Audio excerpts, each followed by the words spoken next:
Hello guys, कैसे हैं आप साहब। अब सबके द्वारा हम लोग जो न्यू गवर्नमेंट जॉब का नोटिफिकेशन लेकर आए हो, तो यहाँ पर आप लोग देख ही सकते हैं आपका जो बॉर्डर रोड ऑर्गेनाइजेशन द्वारा फिर से आपका जो न्यू नोटिफिकेशन जारी हुआ है।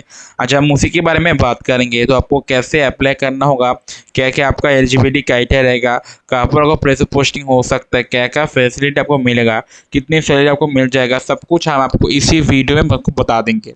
आपसे प्लीज़ एक ही रिक्वेस्ट है, प्लीज़ आप लोग वीडियो को स्टार्ट से कर आप लोग एंड तक देखिए, ताकि सारा कुछ इन्फॉर्मेशन आप लोगों को समझ में आ जाए, क्योंकि बाद में आपको कुछ दिक्कत नहीं होनी चाहिए। ठीक है, तो प्लीज़ आप वीडियो को स्किप करके मत देखिए, पूरा आप लोग देखिए। ठीक है, तो इससे गवर्नमेंट जॉब के लिए जैसे आप लोगों को बुक्स वगैरह आपको पढ़ना पड़ता है, जैसे मैथ हो गया, इंग्लिश हो गया, आपका जॉब का जो ट्रेड का आपका जो सर्टिफिकेट हो गया आपका, इसी हिसाब से आपका जो पढ़ना होगा सब सब्जेक्ट के द्वारा।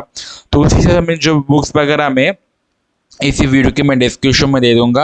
आप लोग घर बैठे ऑनलाइन से बुक्स वगैरह परचेस कर सकते हैं। आप लोगों को सस्ती प्राइस में बुक्स वगैरह यहाँ पर आपको मिल जाएगा। ठीक है, तो कुछ भी डाउट वगैरह होता है तो कमेंट सेक्शन जरूर बताना, मैं आपको पूरा रिप्लाई कर दूंगा।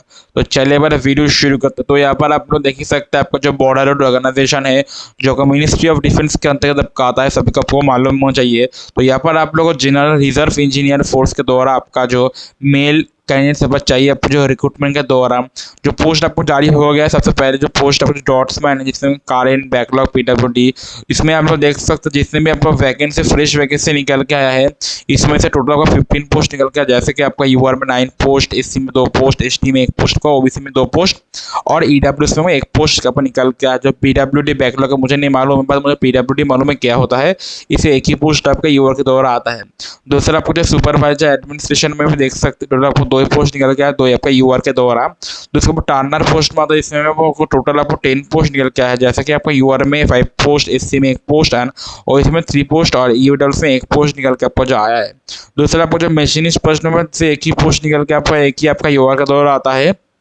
दूसरा जो ड्राइवर मैकेनिकल ट्रांसपोर्ट ओजी में आता है, इसमें टोटल है अबाउट 208 पोस्ट निकल के आया है। इसमें से एससी में 61 पोस्ट, एसटी में 36 पोस्ट, आपका ओबीसी में 61 पोस्ट और ईडब्ल्यूएस 51 पोस्ट निकल के आया है। तो टोटल यहाँ पर आप लोग देख सकते हैं 417 पोस्ट पर निकल के आपको आया है। सबसे ज़्यादा वैकेंसी निकल के यहाँ पर आया है। दूसरा जो ड्राइवर रोलर में जो ऑर्डिनरी ग्रेड पर, इसमें आपको कारण में देख सकते कुछ भी नहीं, पर बैकलॉग में सिर्फ एक ही पोस्ट निकल के आपका एसटी और इसके तो 2 ही निकल के टोटल आपका पोस्ट आपको जो आया है।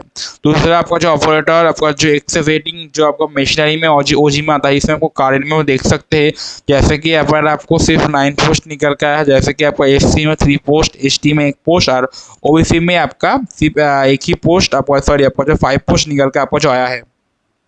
ठीक है, दूसरा यहाँ पर आप देख सकते हैं आपका जो टोटल निकल के आपको जो आया है पोस्ट वगैरह, आप लोग ऐसा देख लेना। और दूसरा आपको जो बैकलॉग में टोटल आपको 9 पोस्ट निकल के है, 9 आपका जो ओबीसी के द्वारा। तो टोटल मिला के सब कुछ यहाँ पर आपको 466 पोस्ट पर निकल के है। सो अभी तक आपका स्टार्ट आपको अप्लाई करने में नहीं हो गया, आपको जो स्टार्ट अभी तक नहीं हुआ है, तो अभी तक आपका डिपार्टमेंट के अंदर ऑफिशियल न्यू निकल के नहीं आया है।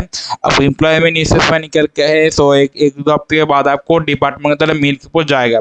तो मैं आशा करता हूँ आप लोगों को जो वैकेंसी निकल के है आपका बाद में इंक्रीज जरूर आपको हो जाएगा, क्योंकि तो आपको एम्प्लॉयमेंट न्यूज़ में निकल के है इतना कम वैकेंसी में नहीं निकलता है। आप लोग समझ लीजिए आपको अगर 5 to 600 पोस्ट निकल के आपका इंक्रीज तो होगा ही होगा। ठीक है, देखिए मेरे को गारंटी नहीं बोलूँगा, पर हो सकता है, मतलब ज़्यादातर वैकेंसी ऐसा होता है, मतलब जो बीआरओ के दौरान में निकलता है और बाद में हमें इंक्रीज आपको हो जाता है, क्योंकि बीआरओ पर थोड़ा ज़्यादा बहुत आपका वैकेंसी आपको निकल के आता है। ठीक है, तो क्वालिफिकेशन पर नहीं आपको निकल के आया है, तो मेरा जितना भी मतलब अनुमान आप बोल सकते हैं, तो उसी हिसाब से मैं आपको पास थोड़ी जानकारी मैं आपको दे सकता हूँ।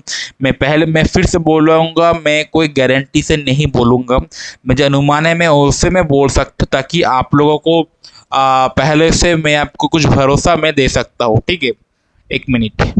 और उसके बाद जैसा कि आप लोग कैसे अप्लाई करना होगा, और दूसरे पर अप्लाई करने के लिए जो आपको जनरल और ओबीसी ईडब्ल्यूएस है उनके लिए 50 रुपीज़ देना होगा, और जो एससी एसटी या फीमेल होगा उनके लिए फ्री है, कुछ पैसा को नहीं देना होगा, बाकी के लिए आपको पैसा को देना होगा। ठीक है, और क्वालिफिकेशन मैं आपको अंदाजे से मतलब मैं बोलना चाहूँगा, जैसे कि आपका डॉट्समैन होगा, जहाँ तक मुझे मालूम हो चाहिए आप लोगों को डिप्लोमा आई थिंक होना चाहिए कोई भी आर्किटेक्चर में, और नहीं तो आपको सिविल में आपको डिप्लोमा आपको होना चाहिए, और नहीं तो आपको कुछ सर्वे में। ठीक है, दूसरा अगर जो सुपरवाइजर एडमिशन में आते हैं, सुपरवाइजर में नहीं तो वो 12th में होना चाहिए आप लोगों को, और नहीं तो आपको ग्रेजुएशन को होना चाहिए। जो टर्नर हो गया, मशीनिस्ट हो गया, इसमें तो आई थिंक आपको ITI चाहिए। दूसरा आपको जो ड्राइवर मैकेनिकल ट्रांसपोर्ट हो, इसमें भी ITI, नहीं तो आपका जो ड्राइविंग लाइसेंस होना चाहिए, जो आपका हेवी होगा, लो होगा, और आपका जो हाई होगा, ठीक है। दूसरा आपका जो ड्राइवर रोड रूरल होगा, इसमें भी आप लोगों को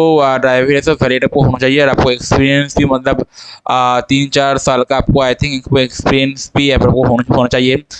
दूसरा यहाँ पर आप लोगों को आपको लो व्हीकल्स एंड आपको हेवी व्हीकल्स आपको मैंडेटरी आपको लाइसेंस को होना ही चाहिए, तभी आप अप्लाई कर सकते हैं, क्योंकि आप लोगों को व्हीकल हेवी व्हीकल चलाना होगा। बॉर्डर रोड का काम ही होता है, ठीक है, ऑर्गेनाइजेशन का। तो आपको ध्यान से आपको जो भी आपको लाइसेंस वगैरह हो, सबसे पहले आपको देखना होगा, आपको 2-3 साल का एक्सपीरियंस को मैंडेटरी को होना ही चाहिए। और दूसरा यहाँ पर आपको हेवी व्हीकल्स का भी आप लोगों को एक्सपीरियंस वो होना चाहिए। तो सेम जैसे आपका ऑपरेटर एग्जीक्यूटिव मशीनरी, इसमें भी मुझे कुछ आइडिया नहीं है क्या क्वालिफिकेशन हो सकता है। जितने भी पोस्ट के द्वारा मुझे मालूम था मैंने बोल दिया, बाकी के लिए मुझे कुछ आइडिया नहीं है पर, ठीक है। और कुछ अलग से जो आपका जो BRO के द्वारा PWD, इसमें जो भी रिजर्व वगैरह होता है, उसका रिजर्व तो आपको देना ही होगा। जैसे आपका SC ST OBC हो गया, तो उन लोगों का सभी जो वैलिड आपका जो कास्ट सर्टिफिकेट होना चाहिए, तो ये आपको रिजर्वेशन मिलेगा, नहीं तो आप लोग जिनके के द्वारा आपको करना होगा, ठीक है। और दूसरा क्वालिफिकेशंस आप लोगों को कुछ मुझे आइडिया नहीं है, और किसके द्वारा कुछ भी आपको नोटिफिकेशन जानना चाहिए, तो आप लोग सीधा ISSO साइट में जाके आप चेक कर सकते हैं। ISSO में जाके आपको फुल नोटिफिकेशन आपको मिल जाएगा, जब भी आपका डिपार्टमेंट के द्वारा आपको रिलीज आपको हो जाएगा, ठीक है। एंड बाकी आप लोग इसमें कुछ डॉक्यूमेंट का मुझे आई थिंक कुछ आप लोगों को देना नहीं होगा, कि जो भी पेपर एक ही आपको सिंगल पेपर आपको डिपार्टमेंट के द्वारा आपको एम्प्लॉयमेंट के द्वारा आपको निकल गया है, तो इसी डॉक्यूमेंट्स को भी मैं आप लोगों को वीडियो के डिस्क्रिप्शन में दे दूंगा। आप लोग ऊपर देख भी सकते हैं, कुछ भी डाउट वगैरह होगा हम लोगों से को जरूर आप लोग यूट्यूब में आप लोग कमेंट भी कर सकते हैं, और नहीं तो आप लोग हमारा जो टेलीग्राम चैनल है उसमें आप ज्वाइन कर सकते हैं। वहाँ पर भी आप लोग हर लोग हम हफ्ते वीक करके हम लोग एक मॉक टेस्ट वगैरह और कोई भी बुक्स वगैरह का PDF वगैरह सजेशन वगैरह हम ऊपर देते हैं, उसमें वो ज्वाइन कर सकते हैं। कोई भी क्वेरी वगैरह होता है उसमें आप लोग पूछ भी सकते हैं, ठीक है। और उसमें कुछ बुक्स का भी मतलब PDF वगैरह, और कौन से बुक्स मार्केट में नहीं आने वाला है, आपको मैथ हो गया, रीजनिंग हो गया, इंग्लिश हो गया, आपका जो RD सर के मैथ वगैरह होता है, जैसे ऐसे बुक्स वगैरह हम लोग देते हैं। और कुछ मॉक टेस्ट का भी कुछ सजेशन वगैरह मिलता है। एंड आप लोगों को न्यू गवर्नमेंट जॉब का नोटिफिकेशन मिल जाए, कैसे अप्लाई करना उसके भी आपको मिल जाएगा, PDF आपको मिल जाएगा, लिंक आपको मिल जाएगा, सारा कुछ आपको मिल जाता है उस पर आप लोग। तो प्लीज़ आप लोग को ज्वाइन कर लेना, ठीक है। तो चले मैं आप चलता हूँ, धन्यवाद। जय हिंद, जय भारत।